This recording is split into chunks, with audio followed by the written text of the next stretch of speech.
Gelsenkirchen was once Europe's most important mining town and a driving force for Germany's post-war economy. After the last mine closed 2 decades ago, the economy started to collapse and nearly half of its 400,000 residents left. Now the mining era only lives on in the small museum of Karl-Heinz Rabas. The 88-year-old former mining engineer has seen life disappearing from his city. When we look at the statistics, then we always end up at the bottom. Many things don't function here. You'll see a lot more potholes, a lot more than in East Germany. There's no money for schools or bridges, there's simply no money.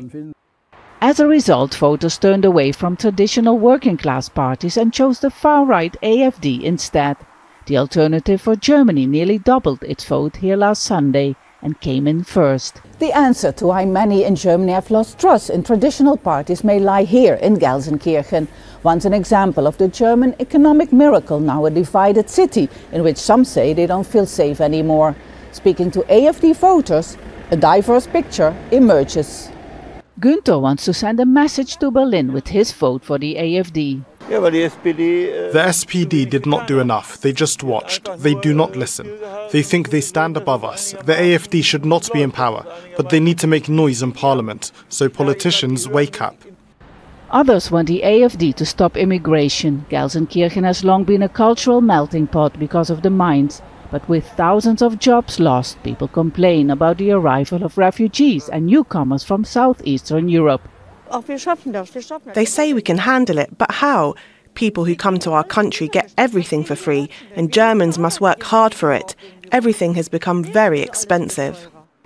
While the SPD, led by Chancellor Olaf Scholz, lost the party vote, Social Democrat Markus Steuns won the direct vote in Gelsenkirchen. He sees the AfD win as a wake-up call. If we can't bring change and people still won't feel any difference in the next few years, people will become more radical, which is not good for our democracy. People with an immigration background tell us they are worried, but they are too afraid to talk on camera. As a survivor of World War II, the 88-year-old mining collector is worried too. Many young people have not experienced this period, while I clearly remember sitting in a house that was bombed and destroyed. While flourishing times from the past won't come back anytime soon, everyone agrees that the government in Berlin should start caring again about their city. Vaessen, Al Jazeera, Gelsenkirchen.